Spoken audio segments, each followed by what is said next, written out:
Ada hampir 200 negara di dunia dan masing-masing punya banyak hukum yang harus dipatuhi warganya.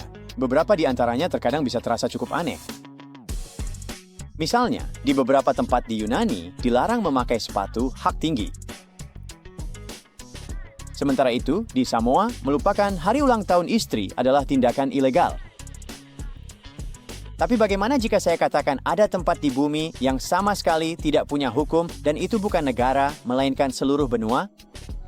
Selamat datang di Antartika. Itulah yang akan saya katakan jika Anda menabung dan mengeluarkan biaya setidaknya $8.000 untuk pergi ke Kutub Selatan. Secara teknis, tidak ada hukum di sini, persis seperti yang saya sebutkan tadi. Karena bukan negara, maka tidak bisa memiliki sistem hukum apapun. Situasi di sana tidak jauh berbeda dengan berada di perairan internasional. Jika ada hukum yang mengatur Antartika, itu berarti wilayah tersebut adalah wilayah berdaulat yang diperintah oleh suatu pemerintah atau beberapa pemerintah. Maaf mengecewakan orang-orang yang haus kekuasaan, tapi benua ini tidak bisa diperebutkan. 7 negara, yaitu Britania Raya, Selandia Baru, Prancis, Chili, Norwegia, Australia, dan Argentina, memiliki klaim teritorial atasnya. Dan sebenarnya ada orang yang tinggal di sana sekarang. Jadi bagaimana segala sesuatunya berjalan di Antartika? Statusnya seperti tanah tak bertuan, dan kekuatan dunia berencana untuk tetap menjaganya seperti itu. Kenyataannya, komunitas ilmiah internasional yang mengatur Antartika, karena merekalah yang bekerja dan beroperasi di benua tersebut. Namun kerjasama ini kemungkinan besar tidak akan mungkin terjadi tanpa Perjanjian Antartika tahun 1959, yang meletakkan dasar bagi cara kerja semuanya saat ini. Sejujurnya, perjanjian ini bukanlah sesuatu yang bisa menarik minat Anda. Pada dasarnya dinyatakan bahwa Antartika harus tetap netral dan menyertakan beberapa informasi dasar tentang status teritorialnya. Itu saja. Benar-benar tidak ada yang berguna bagi pelancong biasa seperti Anda dan saya. Di mana bumi dipijak, di situ langit dijunjung, kan? Sebelum pergi ke suatu tempat, ada baiknya mengetahui hal-hal spesifik tentang tujuan Anda. Seperti di Singapura, mengunyah permen karet bisa membuat Anda mendapat masalah serius. Atau di Tajikistan, pria dewasa tidak disarankan memakai celana pendek di depan umum.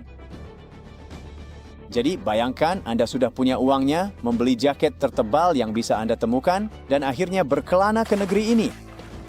Apa yang perlu Anda ketahui dan apa yang benar-benar harus Anda hindari di sana? Semuanya dimulai dari cara Anda mengemas barang bawaan. Satu tip besar bagi siapapun yang mengunjungi benua ini adalah mematuhi aturan jangan membawa hama. Anda harus mengikuti prosedur ketat untuk menghindari masuknya spesies non-asli ke lingkungan tersebut. Sebagian besar spesies non-asli ini adalah spesies tumbuhan, sekitar 121, termasuk jamur. Tapi beberapa orang berhasil memperkenalkan 72 invertebrata, 8 mamalia, dan 3 spesies burung. Bahkan sekarang ada cacing di Antartika. Sebenarnya, setiap kali spesies baru datang ke Antartika, ia berpeluang besar menjadi spesies invasif jika mereka bisa bertahan di suhu yang sangat dingin. Spesies invasif seringkali berkembang pesat di lingkungan baru karena mereka tidak memiliki predator alami. Ambil contoh ular pohon coklat. Ular-ular ini tidak sengaja dibawa ke Guam pada akhir 40-an atau awal 50-an. Tanpa predator lokal dan banyak burung serta hewan pengerat untuk dimakan, jumlah mereka melonjak tajam. Mereka bahkan menyebabkan kepunahan 9 dari 11 spesies burung hutan di pulau itu. Jelas bahwa reputasi negatif spesies invasif memang pantas didapatkan baik untuk hewan maupun tumbuhan. Jadi untuk memastikan daftar tumbuhan di Antartika tidak bertambah, ada aturan kebersihan yang ketat yang diberlakukan.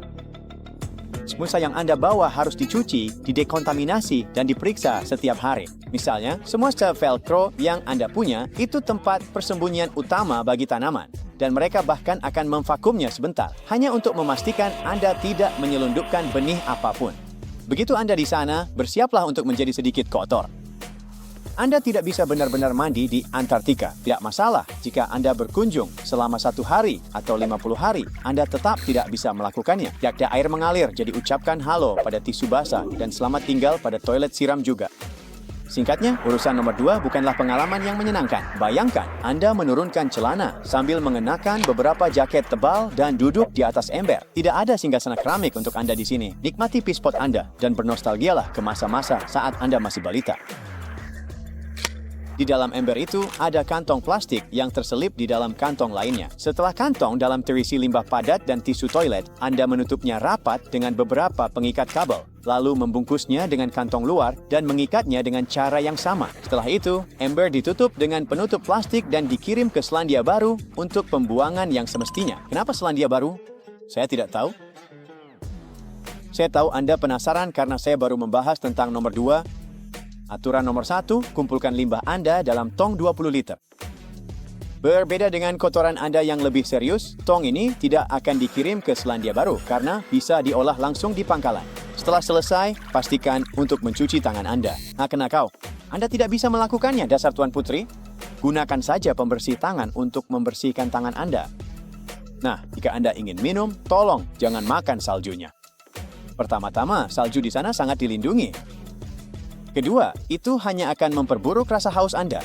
Rumornya, jika Anda makan salju untuk menghilangkan dahaga, Anda bisa mengalami dehidrasi. Tapi itu lebih ke mitos, tapi di risiko hipotermia sangatlah nyata. Jadi jika Anda ingin secangkir teh dan butuh air, Anda harus merebus es.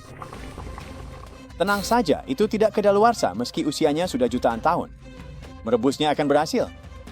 Ngomong-ngomong, tidak ada yang basi di sana, jadi Anda tak butuh kulkas agar makanan tetap segar.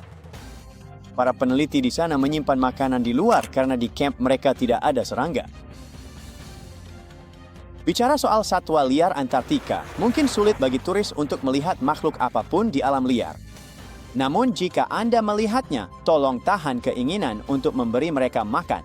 Dilarang keras memberi makan, menyentuh, atau memegang burung atau anjing laut, dan jangan mendekat atau memotret mereka dengan cara yang mengganggu perilaku mereka. Selain itu, perut mereka mungkin tidak cocok dengan apa yang Anda berikan. Hal lain yang harus sangat Anda waspadai adalah lumut kerak. Saat orang membayangkan Antartika, mereka biasanya membayangkan salju tak berujung dengan sesekali puncak batu hitam di bawahnya. Namun percaya atau tidak, tanaman tumbuh di sana, berbagai jenis rumput, lumut, dan lumut kerak. Karena tanaman ini butuh waktu lama untuk tumbuh, terutama dengan 6 bulan kegelapan total dan suhu yang bisa turun hingga minus 4 derajat Fahrenheit bahkan di musim panas, berhati-hatilah saat melangkah. Tetaplah di jalur salju dan jangan menginjak lumut kerak, karena itu penting bagi ekosistem Antartika. Selain itu, jangan tinggalkan barang apapun di tanah. Ada aturan yang melarang hal ini untuk mencegah gangguan pada keanekaragaman hayati setempat. Salju sama dilindunginya dengan lumut kerak. Anda tidak boleh mengambilnya atau membuat malaikat salju. Jadi pada dasarnya Anda harus menjaga benda putih yang berharga ini. Dan dilarang juga melempar bola salju. Namun ada sedikit celah dalam hukum. Ada area kecil tertentu di mana Anda diizinkan untuk bersantai. Anda boleh melanggar aturan jika tidak ada koloni penguin dalam radius 12 mil di tempat bernama Portal Point. Secara teknis, saat Anda di sana, Anda berada di Inggris Raya.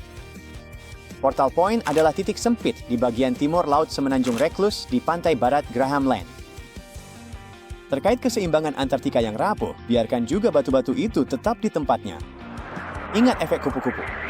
Bahkan tindakan kecil pun bisa memicu reaksi berantai. Semua orang suka souvenir, tapi jika semua orang mengambil batu, tidak akan ada yang tersisa. Jadi sekadar peringatan, mengambil apapun, batu, bulu, tulang, atau bahkan tanah sangat dilarang. Dan jika Anda melihat sesuatu buatan manusia, jangan disentuh. Bisa jadi itu peralatan ilmiah. Jika menemukan hal keren seperti fosil, potret, dan catat lokasinya, para ilmuwan lebih menghargainya daripada Anda sendiri. Plus, Anda dapat foto yang luar biasa, sama-sama menguntungkan.